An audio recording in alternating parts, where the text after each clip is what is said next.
ลาหน้าวัดสุขใจเชิญรวมบุญสมน้ำพระธาตุน้อมใจอภิวาทขอบุญสุขใจสุขกายไหว้พระขอพรองค์พระเจ้าทันใจหลวงพ่อประเสริฐเจริญพรอวยชัยให้ท่านสุขใจทั่วกัน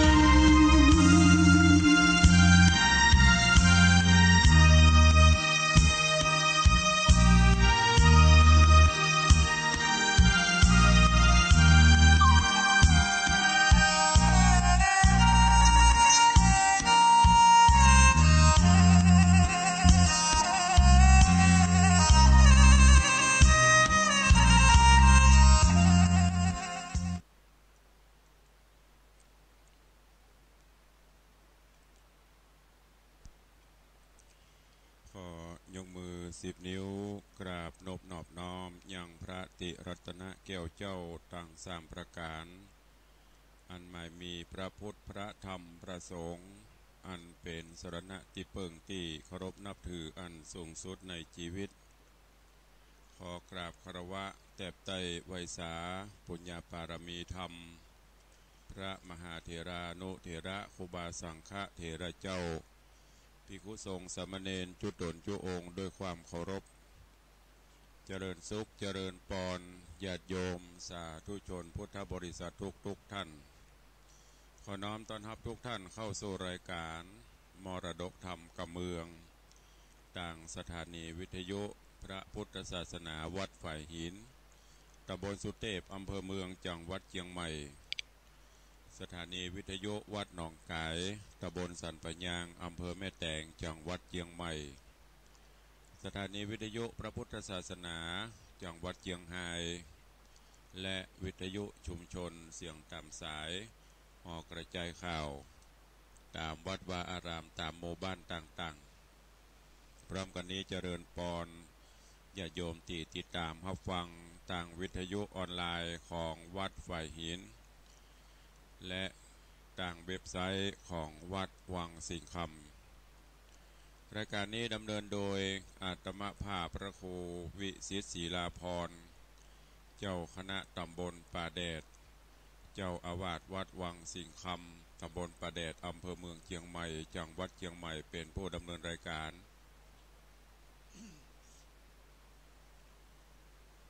ก็ได้น้อมนำเอาธรรมะ สารธรรมคำสอนปืนบ้านล้านนามาเทศนาให้ญาติโยมทั้งหลายได้รับฟังกัน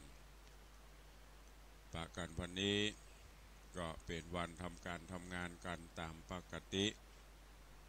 หลังจากที่ได้หยุดกันมาวัน2 วันพักผ่อนกายพักผ่อนสมองกันแล้ววันนี้ก็ทำงานทำการกันในสัปดาห์ใหม่แล้วก็เป็นวันเริ่ม เดือนใหม่เดือนที่10ละในรอบปี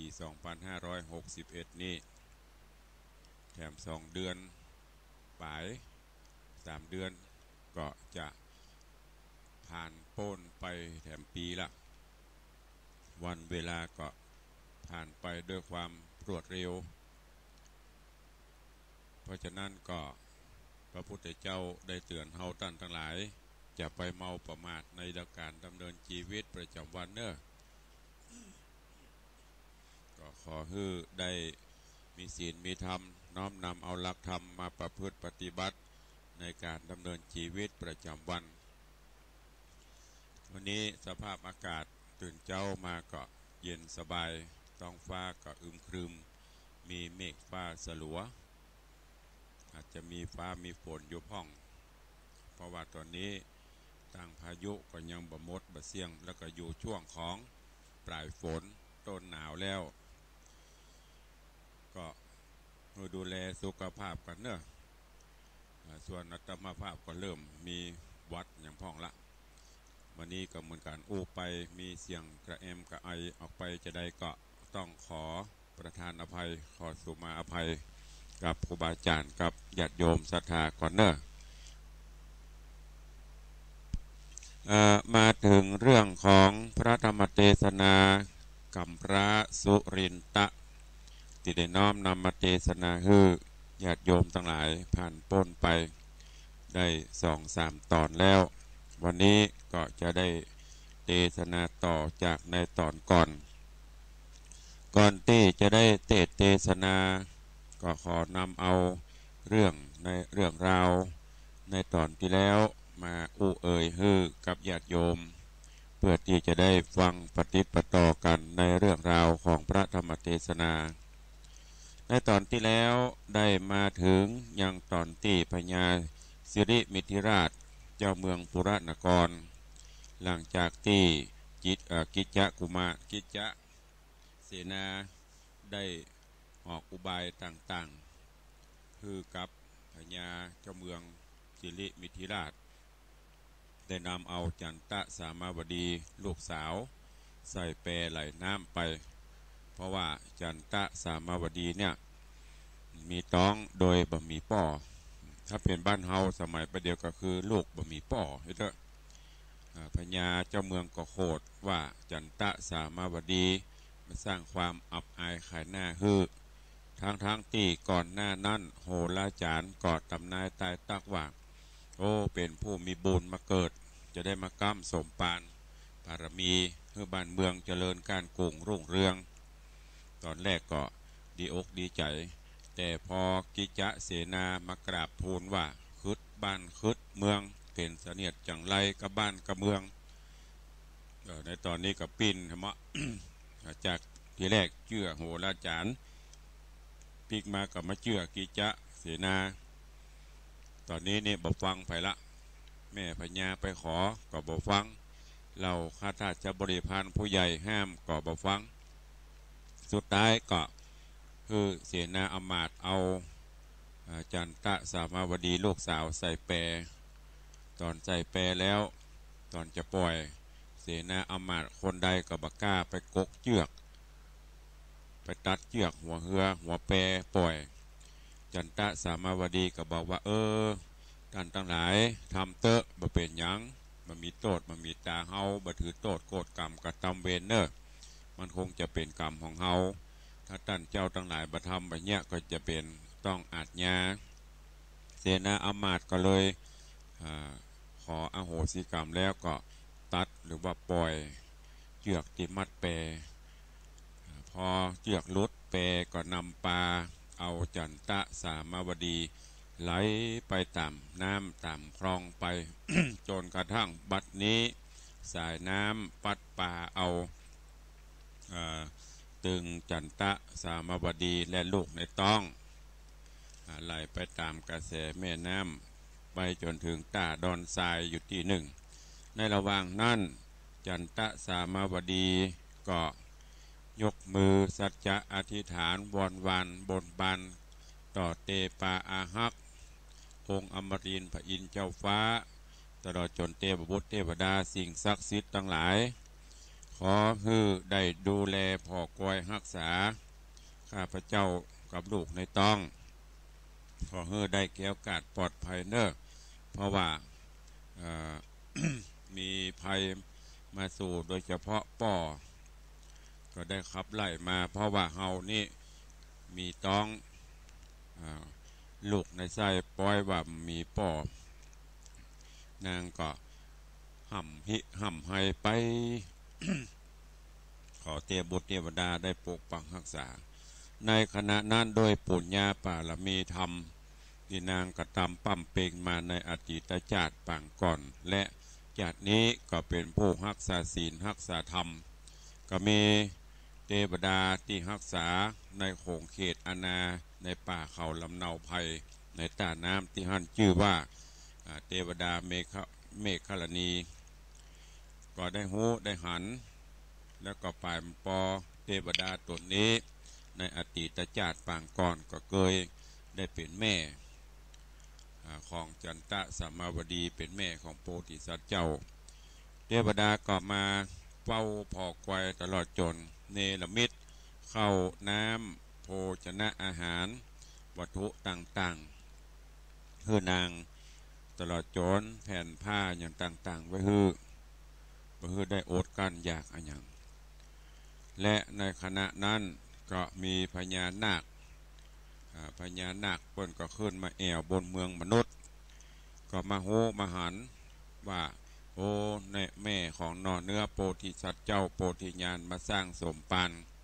แต่ว่ามาทะลงความทุกขเวทนาพญานาคก็ปาปริวารมาถึงตีต้าดอนทรายนั่นแล้วก็เอาทรายแก้วทรายเงินทรายคำเนี่ยมาพระมาผายจัดระเบียบเถอะบนหาดทรายนั้นฮือสะอาดมดยศสวยงามตาเป็นตีละเมาเอาใจเพื่อที่จะฮือสองแม่ลูกโพธิญาณได้สร้างสมปานกันต่อไปแต่ว่าได้เทศนามาถึงที่นี้เวลาหมดลงวันนี้ก็เจริญปอนญาติโยมทั้งหลายได้ติดตามรับฟังกันในตอนต่อไปว่าจันตะสามาวดีและนอนเนื้อโพธิญาณที่ในต้องของนางจักเป็นจะได้เจริญปอนญาติโยมทั้งหลายได้ติดตามรับฟังพระธรรมเทศนาเปิ้นเมืองเหนือเรื่องกัมพระสุรินตะในตอนต่อไปณโอกาสบัดนี้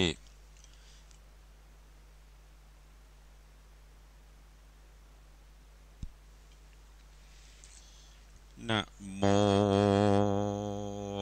ตัสสะภะคะวะโตอะระหะโตสัมมาสัมพุทธัสสะสัทธะโวฟังลาโสตุจันนาสัพพุริสะตังหลายทั้งหญิงและชายหนุ่มเทาที่ปากันเล่าทาดาฟังยังรัสธรรมเทศนากัมพระสุรินตะกุมารลำดับการมาถึงแถมแล้วเล่าขอเชิญศรัทธาหนุ่มเทาตั้งหลายจงตั้งใจไม้ทอมทาดาฟังต่อไปนาเดชและนาตามัดถังปะกาเสนโตสัทธาอาหาสัทธาสัพปัญโยยอดซอยหันบาดหอยบาลีบทหลังมีไปแจงพระจิงแสงเตสนาวา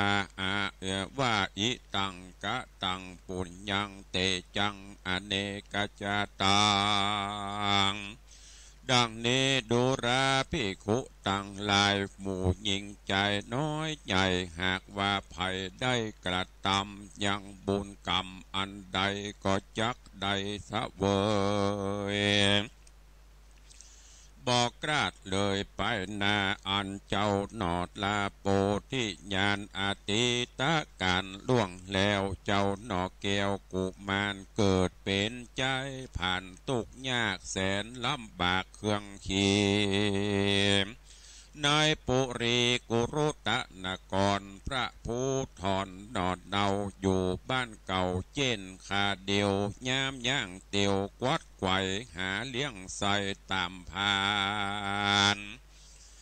เพิงฤดูการปีใหม่เวียนจวบไข่มาจอนเจ้าเมืองนครตั้งหลายตั้งยิ่งใจน้อยใหญ่เอาใส่องค์ไหพระภายใส่ขวงแก้วงามเลิศแล้วต้นสลีและลานดีผ่องแผ่วเทิงขวงแก้วอารามส่วนเจ้าโจรงามนอดน้าเอา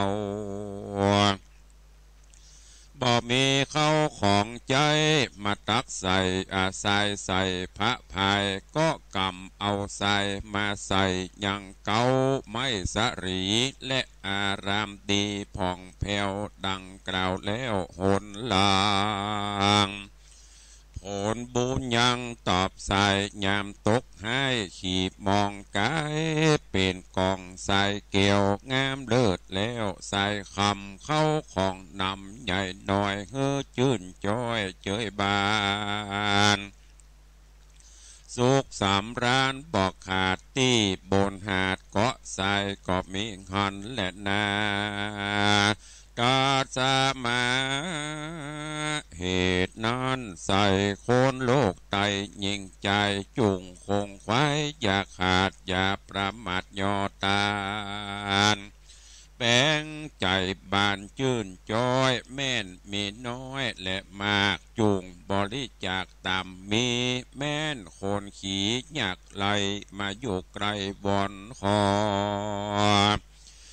อย่าได้หน้างอไล่หนีมีบ่มีก้อยว่าอย่าได้ด่าไล่เขาจักเป็นเงาตอบใส่ฮือตกให้ไปโลนจุงทำบุญสร้างก่อแปลงขัวต่อและศาลาสร้างมักกาต่างไตขุดบ่อไว้เป็นสถานใจเจยบานบอกขาดบ่อประมาทรักษาศีลห้านาเป็นเก้าศีลแปดเต้าภาวนาเตียงจากป่าฮืดได้สุขโลกไตเมืองคนสุขเมืองบนฝากฟ้าเมื่อไปนาบ่สงสัยและนาสามาวัตติโยส่วนวัดนางสามาวดีการไหลนาตีน้ำกวางบอบมวยมั่งมรัดนามิเตวัดดาเป็นเจ้าตามอยู่เฝ้ารักษาสองเจ้าบุญหนาลูกแม่บอกเว้นแว่ยามใดนางสายใจนาดหน่อยกอดดิร่ำถอยนาย่อมือสาขาบไว้ย่างเตปาทายอินพรหมพญายมราชและครูดนาคน้ำต่ำไตปรมัยไอส่วนขอจุงจวนกันมาเดียวย่ามย่างเตียวกวัดไกวหาเลี้ยงใส่ตามพาถอยกอดดิร่ำถอยนาย่อมือสาขาบไว้ย่างเตปาทายอินพรหมพญายมราชและครูดนาคน้ำต่ำไตปรมัยไอส่วนขอจุงจวนกันมาช่วยรักษาตัวข้าและลูกลาบุญมีขอผ่านนี้โพดไว้ปะพระที่ไว้บุญนาแดเตอะตะตาในกาละนั้นเล่ายังมีเจ้าราศีจำศีลดีอยู่เฝ้าในป่าเศร้าโด่งตานด้วยหามันลูกไม้มาเลี้ยงใส่ตามมีชื่อสุทธราศีว่าอันว่าเจ้าราศีนั้นอยู่ไกลฝั่งน้ำใหญ่กงกายังมีวันหนึ่งนาก่อนนั้นที่นางนอดลาบุญนาจากไหลมาลอดดันเจ้าราศีนั้นก็มาฝันนิมิตหันหลายหลากกึดแล้วหากอัศจรรย์คือฝันหันนกใหญ่บินลุ่มไตปัทวีนกหัสดีพ่องแผ่วบินกาบแก้วดวงดีสีแก้วมีวัดวาดรัศมีบาทต่อตาหยาดลงมาลุ่มไตแล้วหับไว้ตันมือการว่าราศีถือได้แล้วนกกาบแก้วหัสดีก็บินหนีเจียนจากบินละพรากหายไปเจ้าสิ้นใส่กึดแล้วใจผ่องแผ้วยินดีการไหว้ตรีดารุ่งก็สะดุ้งแล้วตื่นหากใจจื้นกำฟันก็เมฆหันและนาวิภาตาญารัตติญาการคืนนั้นแจ้งรุ่งสายฟ้าปุ้งขึ้นแล้วพระอาทิตย์แก้วดาเตี้ยงอันแม่เลี้ยงเทวดาเท ที่ตามฮักษาหนอดเนาก็ยุโยงใจเจ้าระสีโกนมีวันวัดดีบ่เศร้าฮือฮ้อนเล่ากาญาใครสวยนาคัดสีเจ้าสินดีมีใจอาบน้ำใส่กงกาวันนี้นาศีลใหญ่อุโปสัทธาไว้มาฮอด15 ค่ำจอดเตงตานหากเป็นวันติดหีส่วนระสีผู้เท่ากะนิ่งเล่าหลายตีว่าวันนี้มีใจจักใครไปคัดสีกาญามีสวยนาอาบน้ำตากงกากาญาสะอาดกันเกิดขวาดในใจก็เตียวไปจะใจถึงน้ำใหญ่กงกาก็มีหันแหละนาตาสะมิงกะเนในกาดนานอนใส่ตีนั่งตาโอทายอินตากุหินปันดุกรรมพละศิลาก็มากระด่างขวาดสัญญาคุณอินตาเจ้าฟ้าก็ไหวนาลงดูพอจุมปูโลกไตพับเสียงไข่มนุษย์สาก็หันนางบุญนัดนอดเดางามบ่เศร้าสามาวดีข้าลงข้าพระมีต้องใหญ่นั่งแปดไหลน้ำมาคุณอินตาบุญใหญ่หูเสียงไข่ในใจว่าเจ้าสินใสบ่เศร้าจักเอานางนอดเนาไปสู่ในที่อยู่ราศีสะรมบทดีหลังน้อยอันนาย่ออดซอยบุญมีจักเครื่องขี่ลำบากกูกวนหากช่วยใบเต้าตนไทยอินตายิ่งเรียกหาเตวาบุตตาฮือเข้ามานั่งไกลแล้วจะใครเล่าโอแจงฮือหูความนาย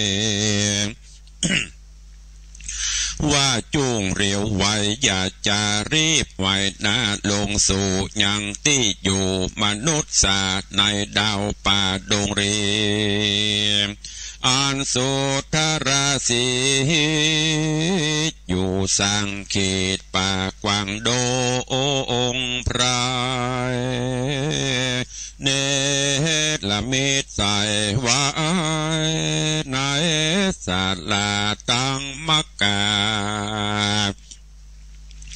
และของใจฮือพร้อมไข่ดีลีก่อนราศีวิเศษปานางน้อยเนตรขึ้นสู่ในที่อยู่อาสรมจิมเตนาในกาละนานเล่าวิสุกรรมเจ้าองค์อาจกันหับกรรมเต้าราชอินตาก็เสด็จมาบ่จะรีบไว้นาลงสู่ในที่อยู่ราศีกลางดงรีปากกว้างแล้วก็เนรมิตสร้างศาลาแปลงมักกาตั้งไตและของใจนานาแล้วไกลกลาขึ้นสู่ในที่อยู่แห่งตนคือเบใจโยนผาศาสตร์ก็มีหันและนาตาปาโส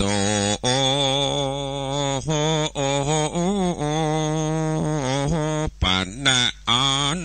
ว่าเจ้าราศีโดนมีดี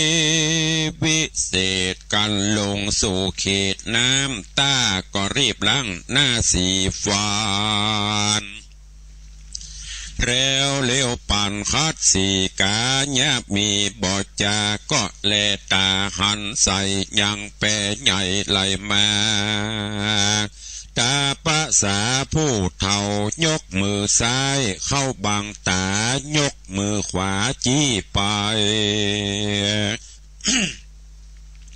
ว่าเป็นไผคนเดียวนั่งแปรเรียวไหลล่องมาตามจ้องกงกาสันได้จามารอดบ่มวยมอดมรณาย้อนจักเคลาบมังกรงูเงือกงอนตัวกระเตี้ยงกับกว่าไปกินคนเตียวดินน้อยใหญ่คนต่ำไตสามานบอบมีสมปานปากกวางก็บ่ล่างพดมาเตียงหมอหลาดนามวยมังกลางน้ำกวางกงกาคือพญาดาวไทยยับไร่ไตคนใดมีโตดใหญ่นำนาได้กระตำเอาไว้ฮือดาวไทยธานีได้เครื่องขี่ขัดใจยิงเอาไหลน้ำมาตาปะสาบุญใหญ่กึดใจไข่นาจิงย่อมือสาขับไว้ซึ่งเทพไทยบุญนาเทวดามวลหมู่รักษาอยู่กงกาและเตจานาผลบุญช่วยกำนุนเรียวไว้ฮือเป๊ดไหลมาสู่ไกลที่อยู่แห่งกูจิมเตนายามนอนนางเทวดาอันรักษาหัวแปรแห่งสองแม่ลูกไทยก็ยูแปรไหลมาสู่ยังที่อยู่ราศีโดนเมสินดีบ่เศร้าอันว่าเจ้าราศีก็ยินดีแย้มย้อยยื่นมือซ้ายไปหน้ามือขวาท่ากำแปรปากก็มาแผ่กำจาว่าดูกรานางนาทายเมืองร้องให้สั่งจาสังว่ามานั่งแปดไหลตามกระแสน้ำมากระแสน้ำมาสู่บ่มีกู้สหายต่างไกลละต่างไกลหลายร้อยโยชน์หรือมึงมีโทษใดจาพิษอาจญาเต้าไทยหรือมึงเป็นใบกาลีหรือเป็นผีเพศเฝ้าเป็นยักษ์เท่าพงพรายถ้าแหล่งเปเอดมาหากาบกว่าเอากูไปข้าเลี้ยงใส่เมืองจุงไข่กล่าวโอ้เฮอกูหูตามดีส่วนดังบุญมียอดซอยก็ตอบถอยจากไขว่าข้าบ่ใจบากาลี บ่ใจเป็นผีพรายเพรตแถลงเป็ดเป่งแป่งมาบ่ใจยักขาปากกวางซอกกินจ้างเสือเมตามดงรีป่าไม้อันข้าไทยเกิดมาเป็นลูกผาญาอยู่ปุระนกรพระภูธรเต้าไทยใจโคตรไม่เคืองกาเหตุว่าข้านี้นามีกรรมได้กระทำเอาไว้ตั้งแต่ไทยเดิมมาตะรงขับพระป่าต้องใส่หาป้อไว้บ่มีปล่อยเครื่องขี่ลำบากปิตาหากเครื่องใจยับเอาใส่แปดไหลกงกา7 วันมาฮอดนี่นางกล่าวจี้จะขาย น้ำตาไหลอาบย้อยริร่ำถอยกำจาว่าขอคุณนาตัวข้าและลูกล่าใส่ใจหากยังปล่อยตันเกิดพ่องเตอะก็เมฆหันและนาตา ปะโสปนะญาณสัมปันโนในกาลนั้นนาสหายเต้าบุญใหญ่ละสีมีสินดีวิเศษจบเสียงเป็ดตั้งสามยินนางนงรามกล่าวถอยเต้ายอดซอยบุญนาจริงเจียนจากำปายว่าดูราดนางนาถอยบุญมีเฮายินดีบอดน้อยใจชื่นจ้อยมนัสสาเอาจากป่าไปสู่ในที่อยู่ศาลายาโศกามาดไม่การร้องไห้นอนหนาบ่เป็นยาปากใดนึกว่ากรรมในปางก่อนมาไล่ตอนวางลาแล้วตาปะสาบุญใหญ่ก็เร็วไวบ่จ้าปานางนอดลาบุญนาจากนาวาที่อยู่เตียวไปสู่อาสะรมก็มีหันและนาอาถานายกาละนอนใส่โตนต้านไทยละสีกันปานางบุญมีฮอดแล้วที่กูแก้วสาลาก็มานาสาโจมจื่นปีติตื่นยินดีเพราะราศีผู้เท่าศีลบ่เศร้าหักษาหันศาลาผ่องแผ้วงามเลิศแล้วแป่งดีอันราศีผู้ใหญ่หูเสียงไข้สัญญาว่าอินตาโดนเจ้าฟ้าเฮเตวบุตตาบุญกวางเนลมิตรสร้างเอาไว้ฮืนางใดเจยบานและนอโปธิญาณที่ใบเตี้ยงจักใดสวดสดีการระสีหัดเล็งหันก็อัศจรรย์ใจบอดน้อยจริงนำนางยอดซอยโสภาไปสู่ศาลาหลังใหม่ที่จิมไกลต้นไม้จุมปูใหญ่ห่มกว้างอันมีข้างที่อยู่ไกลแก้วกุดีส่วนนางบุญมีแม่เจ้าหายโศกเศร้ามองผ่านสุขสำราญบอกขาดในอาวาสกุดีส่วนราศีผู้เท่ากันตื่นเจ้าขึ้นมาก็ไปเสาะใส่หายางลูกไม้หัวบานแล้วภายผ่านปีกปอกไว้หน้าออกคืนมาเอาผ่าลาหน่วยไม้อันหาได้ดงดานเกิบหมากฟันกล้วยอ้อยขนุนห้อยจามลำหมากม่วงคำขามปอมมีพร่ำพร้อมหมากหาดส้มและฝาดปุ่นยอลูกสะหมอเหลือแหล่ยื่นต้อนแผ่ปันนางหือกินต่างขับเขาบ่โศกเศร้าเครื่องขี่ก็มีหันและนาทาสามาเส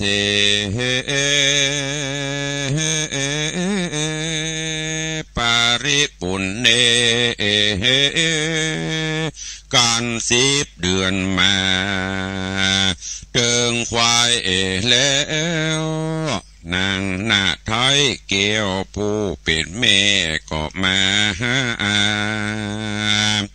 ข้าพระแก่เติงตัน10 เดือนปันจวบไข่ก็พาสูตรใดบุตตารวบโสภางามแง่พันนพิลาดเหลือคนเนื้อตัวตนบดใส่ยะทาและมีเมื่อใดดังอ่านตานายกาดละนานอัศจรรย์เกิดตองฟ้ารั่นร้องเจยบานอินตาพรหมราชและครุฑนาคนาคา เทวดามวลหมู่อันมีอยู่อย่างจานฟ้ากู้แหล่งลาโลกาก็ไหวนาสาธุการยกมือ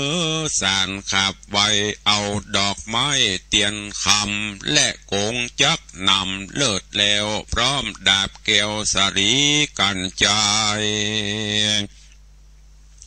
อันมีในสวรรค์มาพร้อมกันไว้สาปูจามหาสัจเจ้าต่างก้มเกลาวันตาไขขี้ยา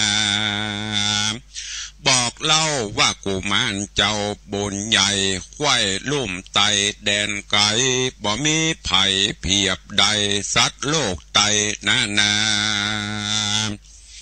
หายเครื่องกาโศกเศร้าจากปกห่มเกลามนุษย์สาแล้วก็ปากันคืนสู่ในที่อยู่แห่งตนก็มีหันและนาปูนาติวะเส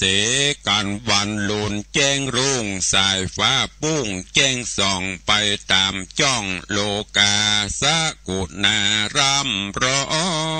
งมีจูห้องดงพรายนางจิงไปกล่าวโอฮือละสีหูตามมีบ้าคาดแด่ป้อระสีเป็นเจ้าปกห่มเกลาบุญมียามลอยตีล่วงมาอันผู้ขาดนาท้ายก็พาสุดได้บูตามีลักษณะพาเสดงามลำเลิศเลือลายเป็นองค์ใจพันแผ่วหาเกิดแล้วออกมามีลักษณะถูกต้องอยู่ในห้องศาลาอันตาปะสาผู้เท่าตุคำเจ้าปั้มเป่งทำจริงไข่กำกล่าวอู้ซึ่งนางกลิ่นกูสามาวะดีว่ากุมารนี้มีบุญกว้างจักเป็นเจ้าจ้างไปนาผ่าปืนฟ้าจุมปูโจมศัตรูห่างไกลเจ้าสินใสบ่อเศร้าไปดูเจ้าบุญนาเอามือขวามาไขว้เอามือซ้ายมาตามแล้วไข่กบอกกล่าวหือหูข่าวตามมีว่าจักใส่ชื่อดีปันเจ้าฮือลูกเต่าเป็นมังกะละชื่อว่ากำพระสุรินตะกุมารบุญสมปันแก่กลาเหตุเจ้าหนอดลาเกิดมาบอกมีปิตาป้อเจ้าแถมนึ่งเล่าก่อนเกิดมีเต้าผาเสดเมืองโบนเกืออินตาตนเจ้าฟ้าฮือเตบบุตตาบุญนาน้ำวิสุกรรมบุญกวางเนลมิตรสร้างศาลาเหตุนี้นาชื่อเจ้างามบ่อเศร้าเป็นบังกะละชื่อว่ากำราสุรินตะกุมารว่าอันก็มีหันและนาตาโตโฮปัฏฐาญะเลขแต่นอนไปนะบ่เนิ่นจะเหิงนานเจ้ากุมารดอดเดาอยู่กับป้อเจ้าราศีจากรรมดีอิงอ้อยเป็นที่ไฟห้อยกลุ่มใจเจ้าสินใสผู้เท่าฮักเจ้าหนอดเดาเดือแก่นไทยเหมือนลูกในไส้ของตนใจกลางวนพอเหยื่อเข้าคาบมือดาปานเป็นนิรันดร์ข้ามเจ้าอาบน้ำเล่าคัดสีหินยุงมีมดไตก็ได้ปลาไล่ปัดนีเจ้าจำเลินดีคืนใหญ่อายุได้16 ปีอันราศีผู้เท่าก็มาสอนเจ้าพุทธา สอนคาถาวิเศษศาสตรเปศมนดีหนอมุนีเฮียนใดจบเสียงควายเรียวปันก็มีหันเล่นนาอาเทกาติวะสั่งยังมีบานดึงใส่เจ้าหนอไทยกุมารใครแอวดงดานปากว่าอ่างไปพอและจะหางเสือมีย้อนกรรมมีแต่ไทยอันเจ้าได้กระทำมาจริงไปน้อมสาขับไปตนท่านไทยราศีจากกรรมดีกล่าวถอยว่าข้าม่อนน้อยขอลาเอวดงหน้าป่าใหม่ขอป้อไทยอนุญาตโปงปั่นขาดไปดีแดดเตอะว่าอันเมื่อนอนเจ้าละสีโดนวิเศษจบเสียงเป็ดถ้ารงยานกันเจ้ากุมารบุญหนามาไข่จากล่าวท้อโดยกรรมอิ่งอ้อยบอนใหญ่แอวป่าไม้ดงนาตาภาษาพูดเท่าตุกคำเจ้าปั้มเป่งทามจริงไข่กรรมต่อถอยมีบอดน้อยหลายประการว่าดูราเจ้ากุมารเฮ้ยลูกเต่าอันป่าเศร้าดงรีมีราชสีควายป่าแลดจ้างล่าเสือมีหมู่นางนีวอกก้างเต้นยกอย่างไปมางูสิงสาเห่าหอมงูค้อมกอมตัวใหญ่ปิดมันใจสามานเกิดหิมมาปานป่าใหม่เจ้าอย่าได้สอดใจไปหาแถมประการหนึ่งลูกไทยยังมีดอยใหญ่และสูงป่ายมันกุงกำฟ้ามีชื่อว่าวิปุละปัปปตากูหาณอันดอยใหญ่ลูกนี้หากยังมีหูหากมียักษ์ขาอยู่ฟ้าเอาตัวมันสูงเต้าต้นไม้แก่นตาใหญ่มอง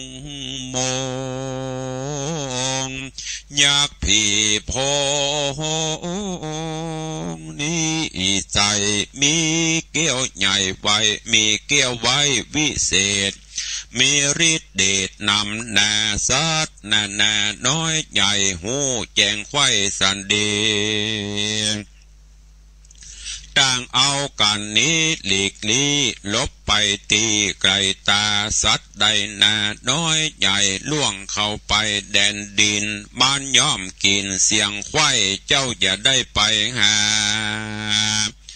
ได้ดงนาป่ากว้างมีสัตว์อยู่สร้างหลวงลายเจ้าอย่ากืดภายเดินเตะจุงเล่นอยู่เขตกูดีแดดเตอะลานเฮยนิทิตังขีญาสังวันนาวิเศษ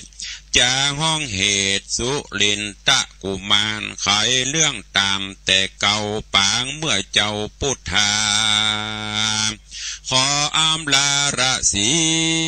แอวดงรีป่าเศร้าอันมียักษ์เท่าพงไพรจักเป็นตายให้ดี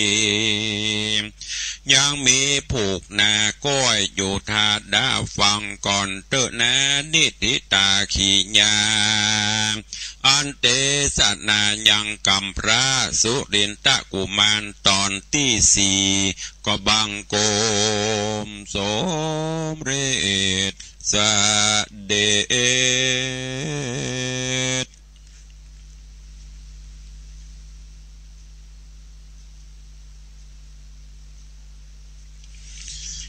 วันนี้ก็ได้สดับรับฟังพระธรรมเทศนาปืนเมืองเหนือ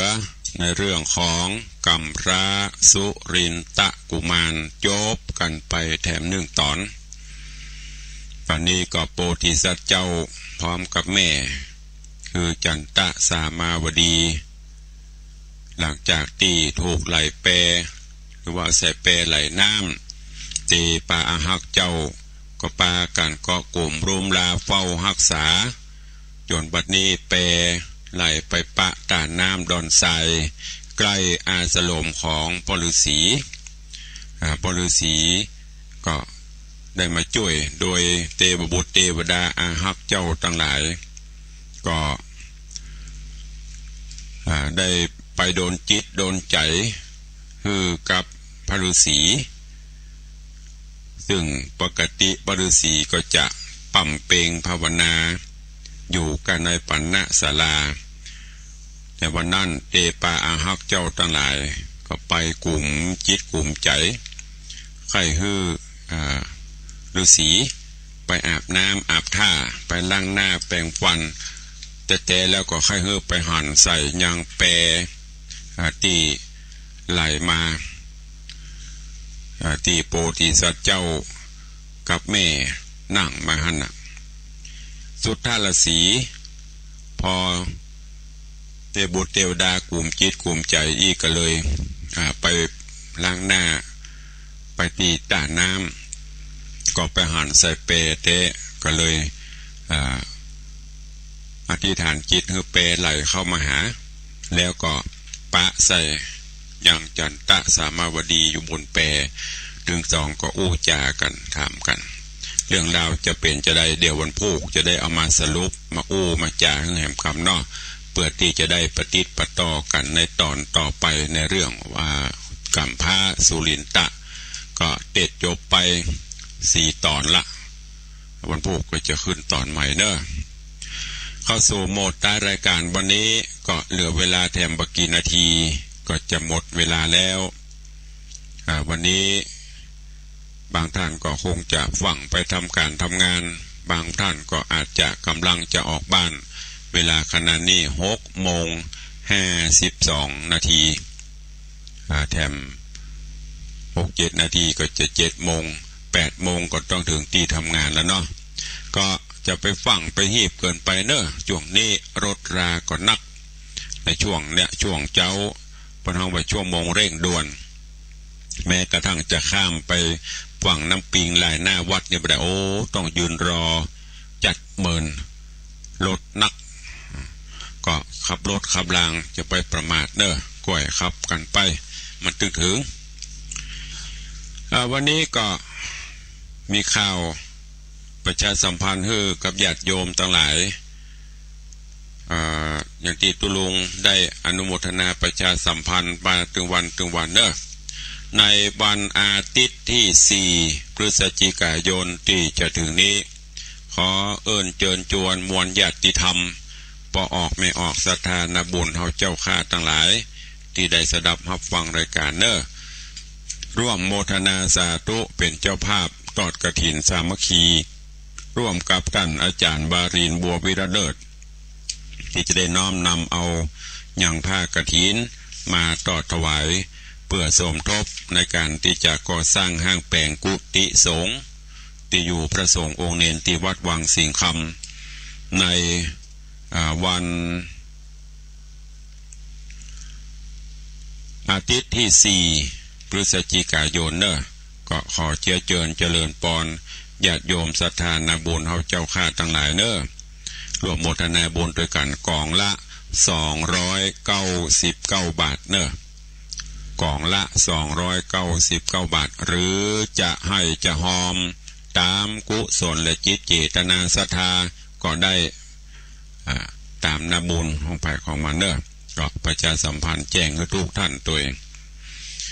แล้วก็พี่น้องวัดป่าบุก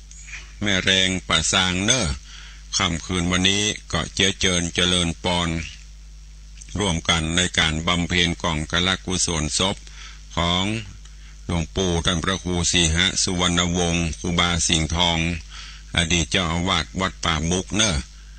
เมื่อคืนก็จะได้ไปโปรดเมตตาเทศนาธรรมปืนเมืองเพื่ออุทิศกัลปนาผลให้หลวงปู่ครูบาสิงห์ทองวัดป่าบุกผู้ถึงแก่มรณภาพเจริญปอนพี่น้องตั้งประสางเนอะ ที่อยู่ละแวกใกล้วัดป่าบุกก็ไปร่วมบุญกุศลด้วยกันวันพรุ่งนี้วันพระวันศีล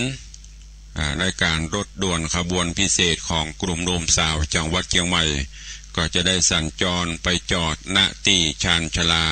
วัดสันป่าแดงตำบลต้นเปาอำเภอสันกำแพงเนอะใครที่เป็นแฟนรายการ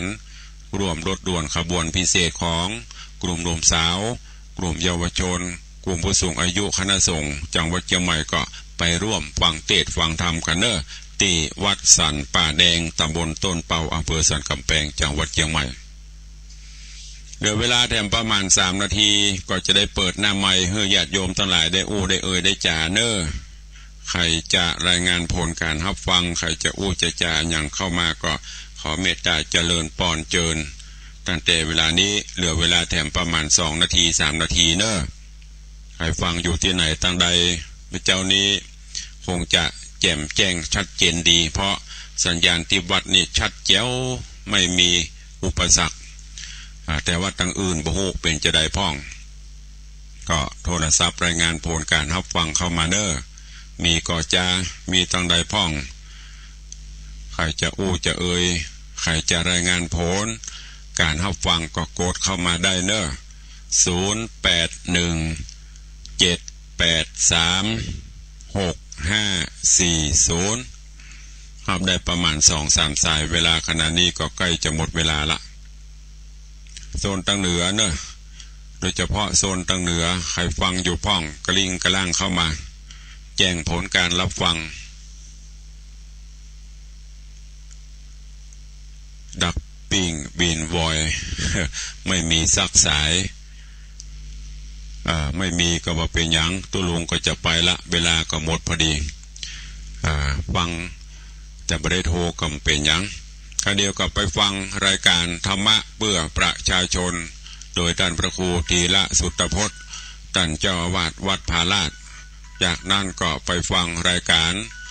เสียงจากชุมชนป่าแดงและสันทรายหลวงเป็นลำดับไปเนอะวันนี้ขอความสุขสวัสดีจงบังเกิดมีกับญาติโยมศรัทธาสาธุชนทุกท่านอยู่ดีมีสุขอายุมั่นขวัญยืนแคล้วคลาดปลอดภัยจากอุบัติเหตุเพศภัยแม่นเป็นปอกาแม่กาก็ขอให้ได้กาแม่นไข่หมาเนอ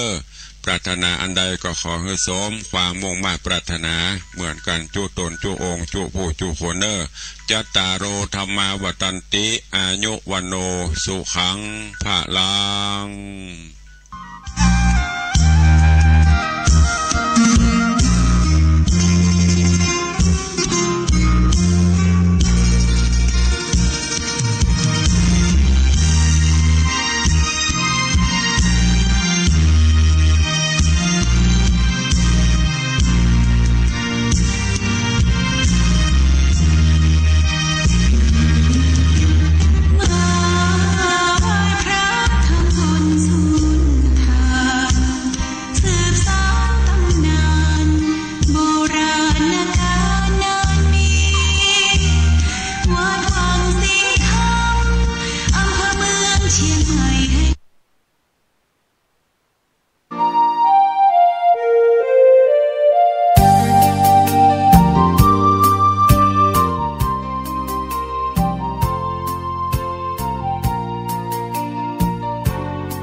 มีมติให้วัดไทยจัดพิธีบำเพ็ญกุศลเนื่องในโอกาสครบรอบ2 ปีวันสวรรคตพระบาทสมเด็จพระปรมินทรมหาภูมิพลอดุลยเดชบรมนาถบพิตรพร้อมกันทั่วโลกในวันที่13 ตุลาคมนี้ นายกรัฐมนตรีสั่งให้ทุกหน่วยงานเร่งฟื้นฟูความเชื่อมั่นสร้างความโปร่งใสและเป็นธรรมหลังเกิดเหตุเจ้าหน้าที่รักษาความปลอดภัยสนามบินทำร้ายนักท่องเที่ยวจีนทางการอินโดนีเซียจัดการฝังศพผู้เสียชีวิตจากเหตุแผ่นดินไหวและคลื่นยักษ์สึนามิบนเกาะสุลาเวสีแล้วเพื่อหลีกเลี่ยงไม่ให้มีการระบาดของโรคทีมวอลเลย์บอลหญิงไทยแพ้รัสเซียทีมอันดับ5ของโลก2-3เซตในการแข่งขันวอลเลย์บอลหญิงชิงแชมป์โลกที่ประเทศญี่ปุ่นต่อไปเป็นรายละเอียดของข่าว